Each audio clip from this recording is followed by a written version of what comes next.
SKOR. Jadi S itu berbicara tentang sasaran. Sasaran itu kebenaran. Dari pembacaan firman Tuhan siang hari ini, kebenarannya apa yang kita dapatkan? Singkat aja ya. Kemudian nanti SK. K itu kondisi. Kondisi itu apa? Teguran. Karena kita sudah baca firman Tuhan ini, teguran dosa itu apa? Itu K, kemudian O, SKO. O itu opsi. Opsi itu perbaikan. Setelah saya membaca firman Tuhan, kemudian saya ditegur dengan firman Tuhan, perbaikan saya itu apa? Supaya saya hidup benar sesuai dengan firman Tuhan. Dan yang terakhir itu rencana. Rencana itu bagaimana komitmen saya ke depan untuk memperbaiki hidup ini, supaya hidup ini sesuai dengan firman Tuhan yang kita bacakan. Ya, saya itu singkat saja supaya kita tidak melebar kemana-mana maksudnya, begitu aja. Jadi nanti semua setelah ini nanti Pak Andre mungkin bagi kita dalam breakout room satu kelompok berapa orang itu nanti dibagi Pak Andre. Setelah itu semua diberi kesempatan untuk sharing. Ya, semua diberi kesempatan untuk sharing. Oke. Masih bersama kami 9 ayat 27 sampai 31. Ya, saya bacakan ya. Ayat 27. Tetapi Barnabas menerima dia, menerima Saulus maksudnya ya. Kalau kita baca sebelumnya bahwa Saulus baru mengenal Tuhan dan dia ditolak oleh murid-muridnya. Ya. Tetapi Barnabas menerima dia, menerima Saulus dan membawanya kepada rasul-rasul dan menceritakan kepada mereka bagaimana Saulus melihat Tuhan di tengah jalan di Damsik ini ya, bahwa Tuhan berbicara dengan dia dan bagaimana keberaniannya mengajar di Damsik dalam nama Yesus. Ya. Dan Saulus tetap bersama-sama dengan mereka di Yerusalem dan dengan keberanian mengajar dalam nama Tuhan. Ayat 29, ia juga berbicara dan bersoal jawab dengan orang-orang Yahudi yang berbahasa Yunani. Tetapi mereka itu berusaha membunuh dia. Akan tetapi, setelah hal itu diketahui oleh saudara-saudara anggota jemaat, mereka membawa dia ke Kaisarea dan dari situ membantu dia ke Tarsus. Dan selama beberapa waktu jemaat seluruh Yudea, Galilea, dan Samaria berada dalam keadaan damai. Jemaat itu dibangun dan hidup dalam takut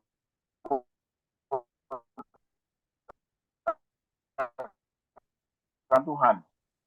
Pembacaan firman Tuhan untuk kita siang hari ini. Kemudian nanti ada tuntunannya ya, ada renungannya untuk kita bahas bersama. Ya, saya akan carikan sebentar ya tuntunan ini. Ya, saya bacakan tuntunannya. Dalam kesaksian pelayanan Paulus, banyak orang yang takut kepada dia karena masa lalunya yang buruk. Ya, kita tahu ya, Paulus pada waktu itu hendak membunuh banyak orang yang percaya pada Tuhan.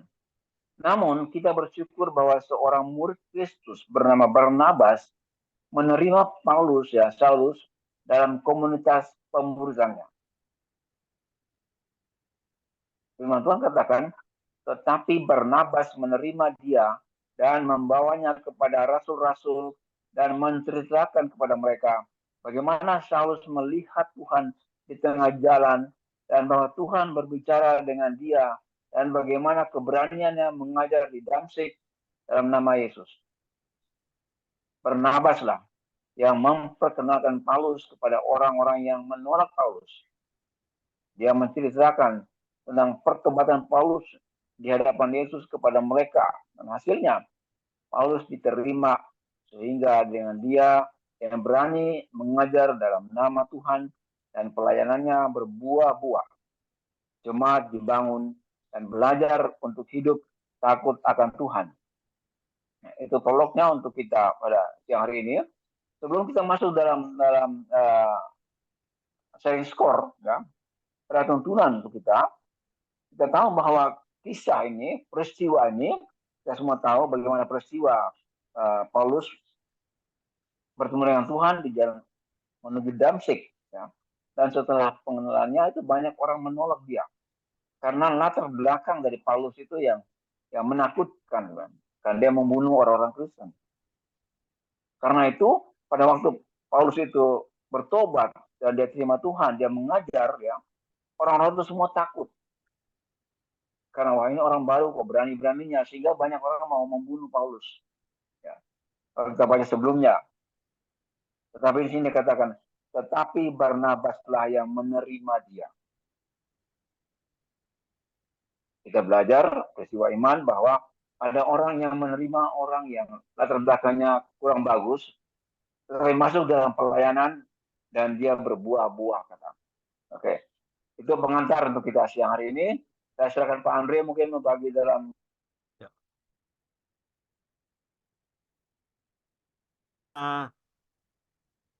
Apa itu skor ke WA-nya Ibu Iya. Elvina Ginting. Jadi supaya jelas kan, itu memudahkan kok. Memudahkan Iya. semuanya. Ya. Semuanya sudah kembali belum? Belum. Dikira udah keluar, Pak. Belum kembali, masih di breakout room satunya ya? Ya, tadi saya pikir udah keluar. Saya juga mau keluar tadi ini. Iya, maksudnya masuk ke main room, keluar dari breakout room. Ini suaranya Pak Karel masih tertutup ya? Iya. Suara Pak Karel? Iya. Oke. Ya. Tadi ada Bu Nelly, Pak. Bu Nelly bangun. Oh iya. Kirain sudah keluar, Pak. Kirain sudah selesai. Belum. Oh ya, belum. Belum kan kita masuk ke main room. Belum selesai. Masuk ke main room. Ya. Ya. Tadi di chat room ada Oma Ina, ada tamu, dan Pak Bambang itu Pak Joko itu ada tugas untuk nanti malam. Ya. Okay. Jadi yang saya mesti terakhir nih Pak Andre, masih ada waktu Pak? Ya, oke. Ya, tadi semua kita sudah sharing di room kita. Sempat ya, oke. Ya, bagaimana penerimaan Barnabas kepada Saulus, walaupun banyak murid-murid yang menolak dia, bahkan sangat ingin membunuh dia karena tahu latar belakangnya. Memang semua kita sepakat ya, untuk menerima untuk menerima seseorang yang latar belakangnya kurang baik masuk dalam satu komunitas itu memang tidak mudah, kita sepakat ya. Tapi dengan pertolongan Roh Kudus, Barnabas dia menerima Saulus dalam pemuridan, sehingga mereka banyak memuridkan jemaat-jemaat, sehingga lahirlah jemaat-jemaat di Antioquia, dan di sanalah mereka disebut Kristen. Nah, pertanyaan tadi saya sampaikan, kita semua kan bergereja ya, ada gereja ya, ada komunitas, ada gereja, mungkin kelompok-kelompok sel.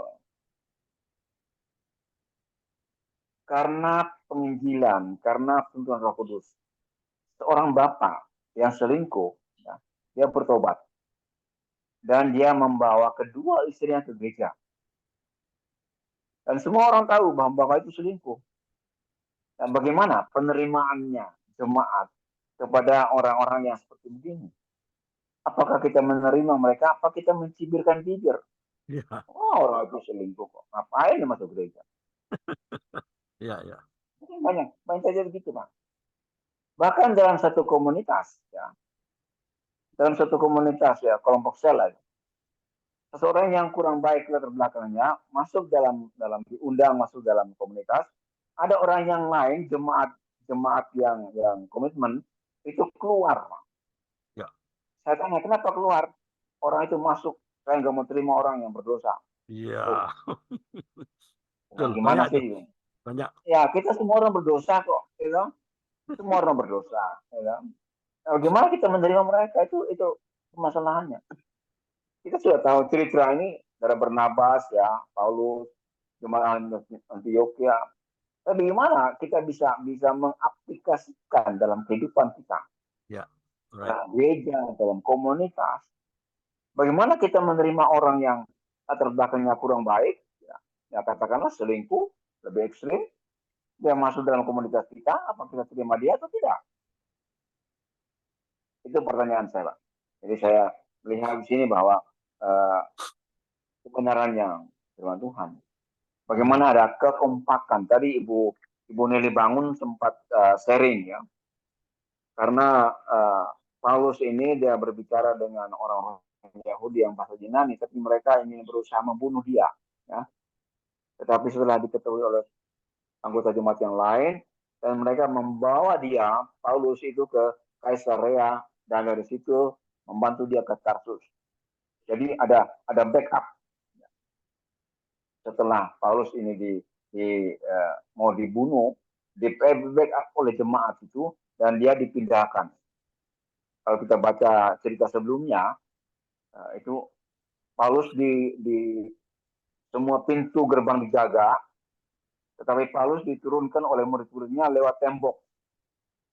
Ya, kalau kita baca sebelumnya, itu ada kisahnya. Mereka menurunkan Paulus lewat tembok kota, dan dia selamat, dan dia pergi ke Yerusalem. Ya. Di sini saya lihat ada apa? Ada kekompakan, penerimaan dalam pemuritan. Ya. Memang tidak mudah kita menerima orang dalam pemuritan. Justru disitulah kita kompak untuk memperbaharui orang yang sudah salah. Terima kasih Pak Andre. Ya, oke. Terima kasih Pak Karel atas pencerahannya. Bu Elpina, ada yang kurang jelas di sistem kita, sistem skor SKOR. Kalau kurang jelas boleh bertanya. Ya. Cukup Pak, Cukup cuman ya. besok deh saya mau tanya lagi ini. Yang sekarang Pak, saya kok jadi banyak pertanyaan ya jadinya ya. It's okay. Besok aja Pak, yang ini mau saya besok. tanyakan. Oke, nggak apa-apa. Kok bisa kita menerima orang yang bawa istri dua ke gereja gitu loh Pak? Bagus. Saya pasti tolak Pak. Mantap. Saya pasti marah itu Pak. Tolak dong. Oke. Lu tahu nggak Kristen itu cuma satu istri satu suami gitu. Ya. Tapi besok aja deh Pak kita bahas ya Pak. Oke, mantap. Terima kasih. Ya, terima kasih Pak Karel juga sudah. Oke, saya terangkan mungkin bisa membantu ya, membuka cakrawala kita bersama. Saya tadinya sama, berpikiran sama dengan Bu Elpina, sama. Nah, di sini saya dicerahkan di Kisah Para Rasul 9. 2731 ini bicara apa? Kita harus belajar dari hati seorang Barnabas yang kenapa kita harus belajar dari hati Barnabas? Dia menerima Saulus dalam kelompok pemuritan loh, bersama rasul-rasul yang lain. Sekalipun ya banyak yang takut dan menolak loh, karena mereka tahu, bukan nggak tahu, dia tahu siapa itu Paulus, ya siapa dia tahu, bukan nggak tahu, dia tahu, ya sekalipun banyak yang takut dan menolak, ya namun hati Barnabas ini penting. Hati Barnabas itu punya hati yang melayani. Melayani dengan apa? Dengan kasih. Membuat bisa menerima Saulus. Di sekitar kita banyak nggak Saulus? Banyak. Kalau mau jujur. Di gereja kita ada nggak Saulus yang lain? Banyak. Apa kita keluar dari gereja? Enggak kan? Inilah hati Barnabas mau menerima Saulus dan meresponi pertobatannya dengan apa? Pertolongan Roh Kudus. Sehingga kalau dia diterima, Saulus diterima oleh kelompok itu, Saulus bertobat. Saya tidak bisa bayangkan. Ayo kita mari sama-sama bayangkan. Kalau Saulus tidak diterima di mana-mana, kira-kira Saulus bertobat nggak? Nggak bertobat, dia tetap aja. Justru ini dia bertobat karena apa? Kasih yang mengubah segalanya. Kasih itu mengubah segalanya loh. Yesus datang bukan untuk orang baik loh. Yesus datang untuk orang berdosa loh. Ya. Seorang orang sakit perlu tabib. Tabib datang untuk orang yang sakit. Yesus datang untuk apa? Orang-orang yang berdosa. Sehingga karena penerimaan itulah Saulus berubah menjadi Paulus. yang bertobat jadi radikal, penuh keberanian dalam memberitakan Injil dalam Kristus Yesus. Sehingga banyak orang menjadi percaya dan diselamatkan. Itu kebenarannya. Itu kebenaran dari Kisah 9, 27, 3 sampai 31 itu kebenarannya. Nah, tegurannya apa ya? Tegurannya kepada setiap kita, ya kepada saya lah. Apakah saya sudah punya hati Barnabas yang melayani, ataukah saya pilih-pilih? Ataukah saya mau melayani dan menerima dengan kasih kepada siapapun? Ya, terkadang saya ditegur belum sepenuhnya saya. Masih lihat orang. Lihat-lihat dulu. Terkadang masih melihat orang ada khawatir salah. Belum sepenuhnya dengan pimpinan rekrut. Masih pakai akal kita. Masih pakai logika. Masih hitung-hitungan untung rugi. Kalau seperti Bu Elpina tadi hitung-hitungan untung rugi, kira-kira Bu Elpina mau nggak melayani di tempat yang nggak ada lampu? Kalau hitungan untung rugi, nggak mau lah. Banyak ruginya, ya nggak? Banyak ruginya. Sudah berdarah-darah, rok saya yang putih jadi kotor, dan seterusnya dan seterusnya. Tapi dia mau bayar harga loh Bu Elpina. Sama dengan Barnabas ini punya hati yang melayani. Kita diharapkan seperti itu. Bisa nggak? Saya ditegur, saya belum sepenuhnya bisa. Saya masih melihat, masih perhitungan untung rugi. Nah, saya diingatkan sekarang. Jangan perhitungan untung rugi. Karena upahnya bukan dari manusia kan. Upahnya dari Bapak kita. Ibu Elvina tadi udah bilang. Kembaliannya banyak. Iya, ada kembaliannya. Kembaliannya. Nah, itulah. Wow. Nah, opsinya apa? SKOR kan? O-nya opsi. Perbaikannya apa? Perbaikannya saya harus minta hati Bapak yang penuh kasih untuk melayani dalam pemuritan, penginjilan, penjangkauan sepenuhnya. Ya tentu saja dalam pimpinan Roh Kudus. Itu opsinya. R-nya SKOR kan, R-nya itu rencana. Rencana itu apa? Komitmen. Komitmen saya harus mempersembahkan tubuh dengan pimpinan Roh Kudus. Walaupun saya dipandang sebelah mata. Ngapain? Andre itu Pak Karel ngapain sibuk-sibuk ke orang-orang cross line? Pak Karel lebih radikal lagi. Orang pang dia layani tuh. Nah, ngapain Pak Karel ngabisin waktu, buang-buang tenaga tuh, buang-buang duit lagi. Tapi dia rela loh. Karena ada sesuatu yang Tuhan mau taruh di dalam hati setiap kita. Ya, kita harus mempersembahkan tubuh dengan pimpinan Roh Kudus. Saling menolong, mengasihi, ya. Dalam komunitas inilah untuk membangun apa? Membangun manusia roh kita kan. Roh kita adalah rumah Tuhan. Kita adalah rumah Tuhan. Ya, kita diberikan karunia untuk kita kembangkan. Bukan ditaruh di bawah gantang. Kan Tuhan bilang nggak kalau punya pelita, taruh pelita itu di sotoh rumah. Jangan taruh pelita di bawah gantang, di bawah tempat tidur. Hendaklah terangmu bercahaya. Amin. Nah, supaya itu jelas tuh. Pengertian apa itu skor supaya memudahkan kita kan. Kisah para Rasul 9 ayat berapa tadi? 27 ya sampai 31. Ya itulah ya. Itu aja. Oke, ada lagi yang mau ditanyakan? Bu Elpina. Tinggal Bu Elpina aja.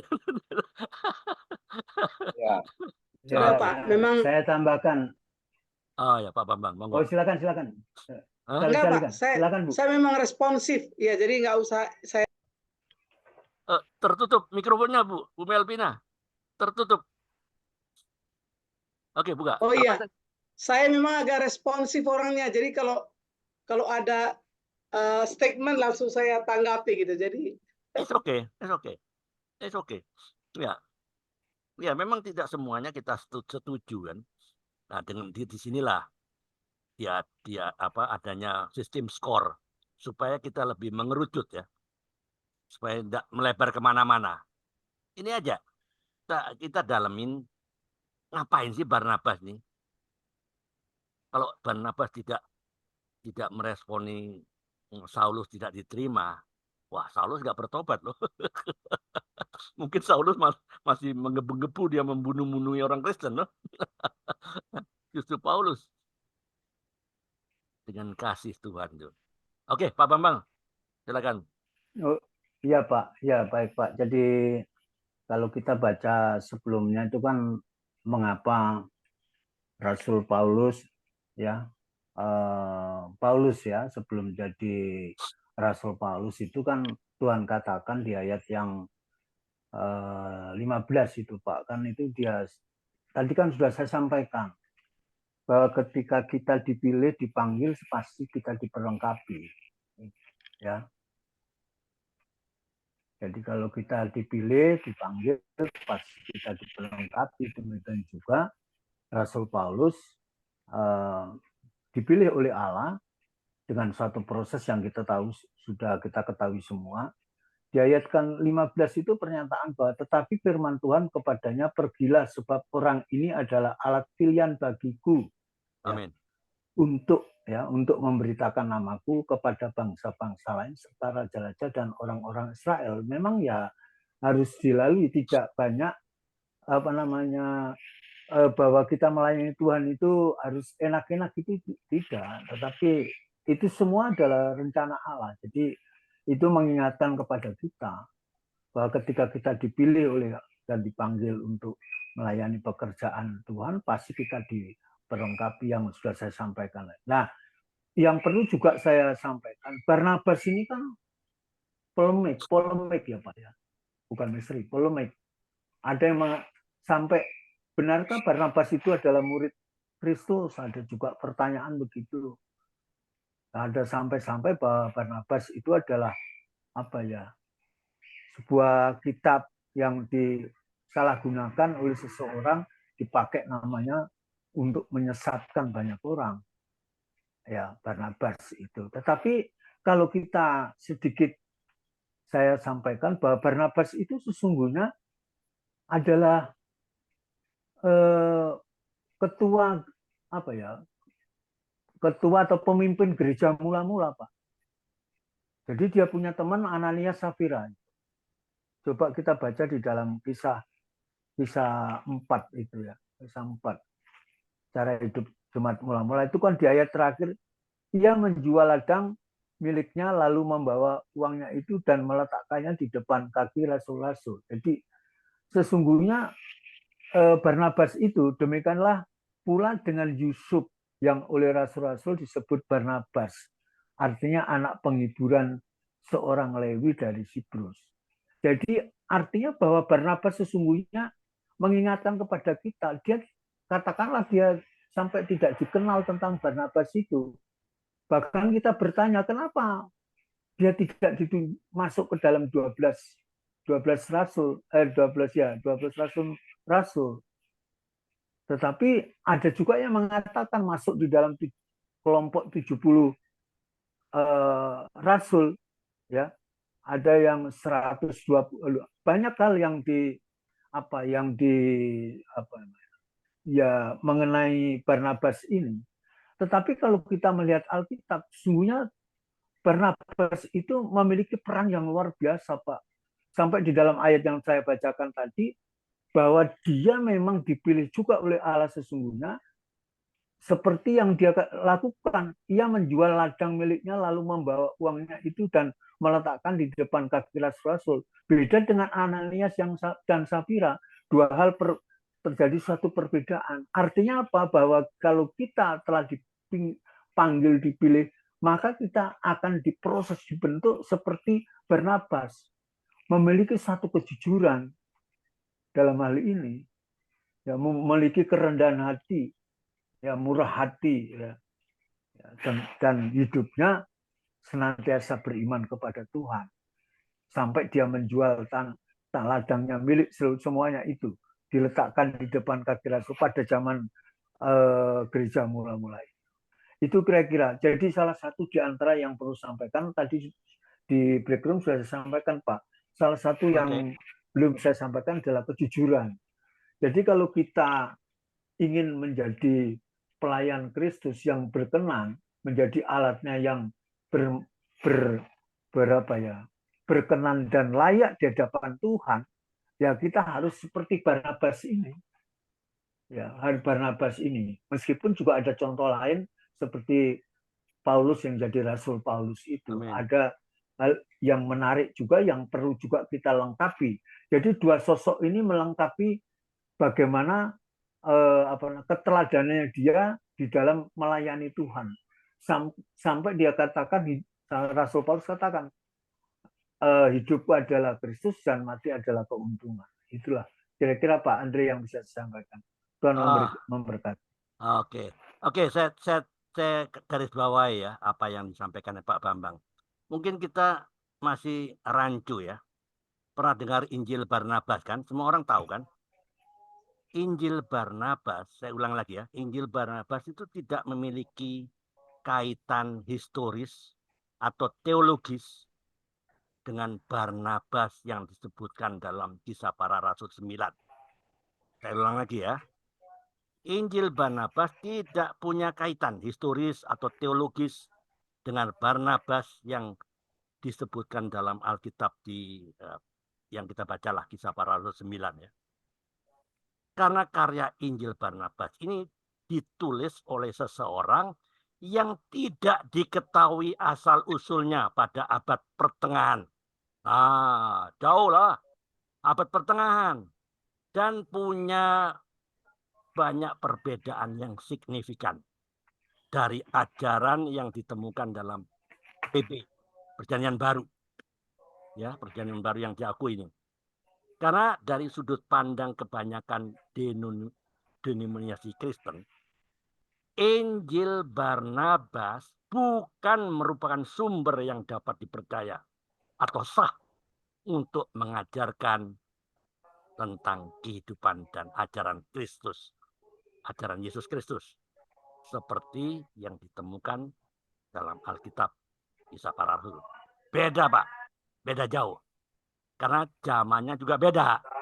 Tapi kebetulan namanya sama. Tapi justru ini Injil Barnabas dipakai oleh orang-orang yang akan menyesat-nyesatkan. Disinilah. Jadi kita harus mengerti ya. Barnabas yang mana ini. Itu yang tambahan dari saya. Oke, terima kasih. Lanjut Pak Karel. Ya, kalau dengarkan itu yang sempurna, Pak. Yang lengkap. Apa yang saya sampaikan tadi itu mungkin Pak Andri tidak mengerti. Atau mungkin saya menyampaikannya kurang jelas. Ya. Kurang jelas. Kurang jelas ya mungkin. Ya. Jadi sebaiknya mencermati apa yang saya katakan, bahwa Barnabas itu kan banyak teolog yang mengatakan, ada satu pertanyaan juga, mengapa Barnabas itu tidak masuk dalam ke-12 murid? Ataukah mungkin masuk 70? Itu satu pertanyaan-pertanyaan yang membuat kita menjadi sesat. Padahal tadi sudah saya sampaikan di dalam kisah para rasul tadi, ya, tentang Barnabas itu adalah sebenarnya seorang kepala gereja mula-mula, ya, bersama dengan Ananias dan Safira. Bahkan sampai kepada nama Barnabas pun dia dipakai di dalam menyesatkan. Ada sebuah apa namanya yang mungkin tadi maksudnya Barnabas begitu. Yang lain. Iya, enggak tahu apakah itu Barnabas yang lain, Pak. Tapi Barnabas yang lain. Karena beda zaman. Pak. Saya menyampaikan bahwa Barnabas sebenarnya yang benar itu adalah Barnabas yang di Kisah Para Rasul ini. 9, ya. Ya, seperti yang tadi saya uraikan bahwa Barnabas adalah orang mula-mula dalam gereja mula-mula. Dia sebagai kepala gereja mula-mula. Temannya adalah Ananias dan Safira dan memiliki suatu kehidupan yang berbeda antara. Nah, sebenarnya bukan itu inti yang saya perlu sampaikan. Tapi intinya kita bisa mengambil makna daripada dua sosok ini, Barnabas dengan Safira dan Ananias dan Safira. Demikian juga sosok Rasul Paulus untuk implikasi dalam kehidupan kita sebagai orang yang telah mengambil bagian di dalam kehidupan kita untuk melayani Tuhan. Itu sungguhnya makna yang saya dapatkan itu, Pak. Itu yang ketika kita memiliki makna itu, bagi saya menguatkan iman saya untuk saya melayani Tuhan. Meskipun masih belum seperti mereka, tetapi saya telah dipercaya untuk mengembalakan gereja meskipun saya sebagai seorang penginjil yang temporer gitu. Itu Pak, maksud saya itu. Maksud saya ya jangan sampai dengan keterangan saya mungkin kurang ya sehingga itu menjadi kelemahan saya untuk menyampaikan. Tetapi sesungguhnya Pak Andri harus melihat makna yang saya sampaikan tentang Ananias seperti yang saya sampaikan tadi dalam kisah itu. Kira-kira itu Pak. Demikian juga yang tadi itu di dalam kisah 9 itu, karena dia dipertemukan oleh Tuhan antara Barnabas dengan Saulus. Ya, itu kira-kira. Mengapa dia dipertemukan? Maka tadi intinya pertama kali saya ngomong, kita dipilih, dipanggil, pasti kita diperlengkapi. Tuhan memberkati. Ya, saya tidak menyalahkan, Pak. Karena yang dipakai oleh kelompok-kelompok itu menyesatkan itulah Barnabas yang lain, Pak. Barnabas yang lain, bukan Barnabas di Kisah Para Rasul 9 ini, bukan. Beda zaman, Mbak. Barnabas yang lain, yang di abad pertengahan. Bukan di Kisah Para Rasul 9, yang temannya Ananias, dan seterusnya, dan seterusnya. Ini Barnabas yang lain. Yang figur yang lain, yang kebetulan namanya dibikin sama.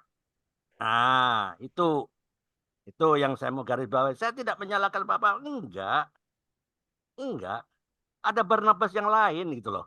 Itu aja. Oke, terima kasih. Ya, kita teruskan sesi kita yang terakhir untuk United Prayer. Sebenarnya tadi saya rindu supaya ada Oma Ina ya. Dia memang karunia untuk doa ya. Oma Ina ada tamu, ada ini ya.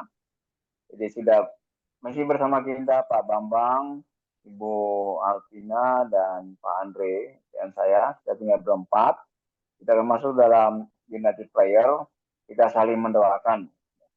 Nah, saling mendoakan ini ada satu doa yang khusus maksudnya, ya. Selain kita doakan pribadi kita, keluarga kita, pelayanan kita, ya, mungkin bangsa negara, ya, situasi, ya, mungkin ada yang didoakan khusus, ya, ada permintaan, ada yang sakit atau ada pelayanan yang bisa didukung, ya. Mungkin Ibu Alvina mungkin ada yang perlu didukung dalam doa Bu, secara khusus. Pak, sehat-sehat saja Pak. Sehat-sehat ya? Ya. Oh ya. Ibu, putranya berapa Bu? Putranya? Anak berapa? Laki, perempuan, laki. Belum ada yang menikah Pak. Oh. Berapa? Tapi 4 kah? Semua di Jakarta? Ya, semua di rumah. Kerja Pak di Jakarta. Iya. Di Jakarta ya? Kuliah, kerja? Kerja Pak, sudah semua sarjana Pak. Oh iya bagus. Ya. Tuhan bayar harga. Bayar harga. Ya.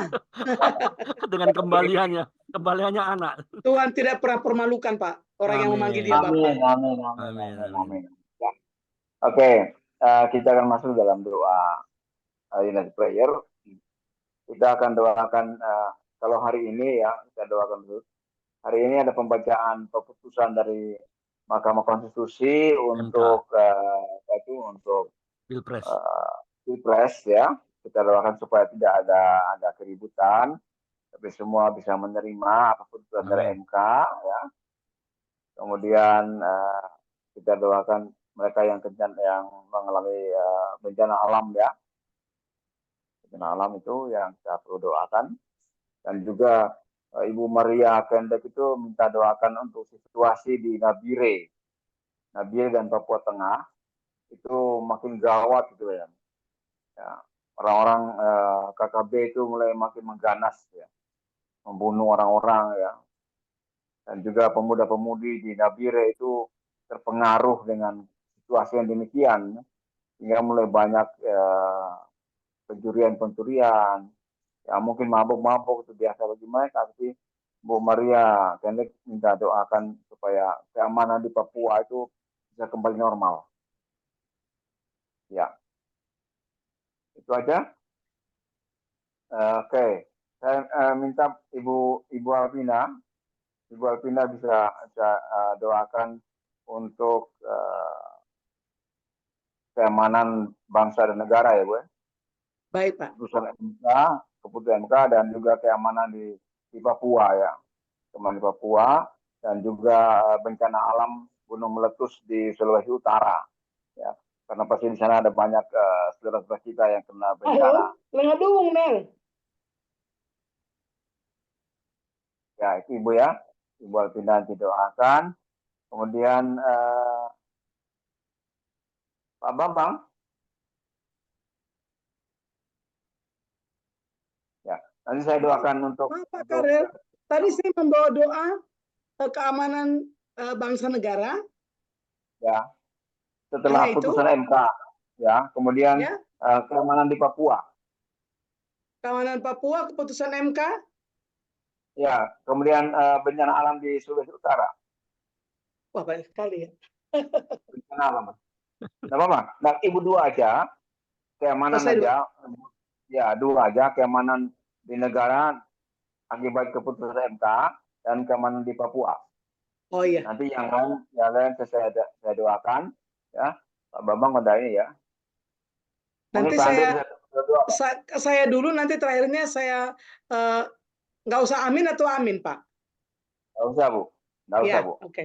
Nanti saya lanjut, nanti yang aminnya Pak Andri nanti. Ya, baik Pak.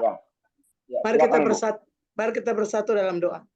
Terima kasih Bapak di surga buat sore hari ini atas pertemuan kami, perbincangan kami, atas firman-Mu yang sudah kami dengarkan di Zoom, di media Zoom pada siang sore hari ini.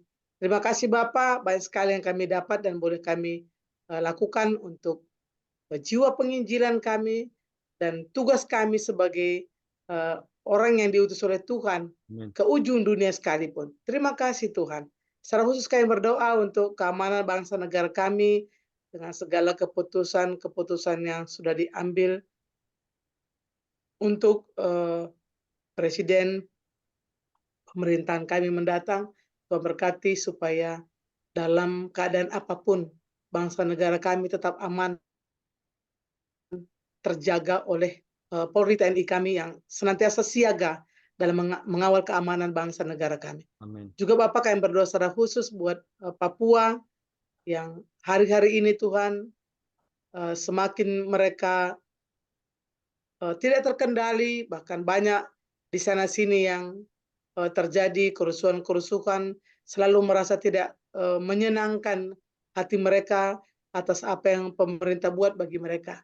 Tuhan berkati hati orang-orang Papua supaya semuanya mau berdamai, mau menjadi pendamai, bahkan mau Bapa didamaikan oleh kelompok-kelompok TNI Polri yang menjadi pengaman di negara kami. Terima kasih Bapa, Roh Kudus senantiasa menyertai kami. Dalam nama Tuhan Yesus kami berdoa dan mengucap syukur. Haleluya, haleluya. Ya, terima kasih Tuhan, siang hari ini kita bersama-sama mensupport, mendukung untuk saudara-saudara kami Tuhan yang ada di Sulawesi Utara, itu anak-anak Tuhan yang mengalami bencana alam dan meletusnya gunung ruang. Tuhan kami berdoa supaya pemerintah yang ada di Sulawesi Utara dan juga di Kabupaten Sitaro dapat menyalurkan pertolongan, bantuan bagi mereka-mereka yang terkena bencana, terutama mereka pulau yang dikelilingi oleh laut. Tuhan selamatkan mereka, terutama jiwa mereka Tuhan. Dan berdoa supaya banyak anak Tuhan yang dengan peristiwa ini mereka kembali pada jalan yang benar. Terima kasih buat surga, kami juga berdoa bagi semua kami di Zoom siang ini, ada Pak Bambang, Ibu Alvina Ginting, Pak Andre dan hamba sendiri Tuhan dalam pekerjaan kami setiap hari, apapun juga Tuhan, pelayanan, Tuhan berkati kami, keluarga kami Tuhan, dan berdoa untuk anak-anaknya Ibu Alvina Ginting yang masih bekerja. Mereka membutuhkan teman hidup. Tuhan berikan teman hidup yang sesuai dengan kehendak-Mu Tuhan. Amin. Beri mereka Tuhan roh yang takut akan Tuhan dan takut pada orang tua. Amin. Berkati kami semua Tuhan, khususnya dalam Zoom ini, supaya Zoom ini bisa berjalan dengan baik. Amin. Dan berdoa Tuhan untuk Pak Ngapurono yang masih lemah Tuhan di Pati, di Jawa Tengah. Tuhan beri dia kemampuan Tuhan. Walaupun dia mengalami cuci darah, tapi keinginan dia Tuhan untuk menyampaikan firman-Mu Tuhan, untuk berdoa bagi orang lain Tuhan, mengebu-ngebu. Tuhan kami minta kepadamu dalam nama Tuhan Yesus, Tuhan pulihkan Pak Ngapurono ini, sehingga dia bisa pulih kembali dan melayani orang-orang yang tidak seiman di tempat dia berada. Terima kasih Mbak Surga. Kami akan mengakhiri pertemuan kami siang hari ini, dan kami serahkan semuanya dalam tangan kasih Bapa. Tuhan memberkati saudara, Tuhan melindungi saudara semua, Tuhan menyinari saudara dengan wajah-Nya, memberi saudara kasih karunia, Tuhan menghadapkan wajah-Nya kepada saudara dan memberi saudara damai sejahtera-Nya. Terimalah berkat-Nya di dalam nama kita Tuhan Yesus Kristus yang sudah menerima berkat dan sudah diberkati, boleh berkata sama-sama katakan amin. Amin, amin, amin. Oke, terima kasih Pak Tuhan Bambang, berkati. Pak Karel, Bu Elvina. Terima Terima kasih, kasih. Bapak. Terima kasih, Tuhan berkati. Sampai ketemu besok ya, Bu Elvina. Ajak teman-temannya juga. Baik, Tuhan baik, Pak. berkati. Baik, Pak. Ya, oke, Tuhan berkati. Terima kasih. Oke, terima kasih Pak Bambang, Pak Sampai Karel. jumpa lagi.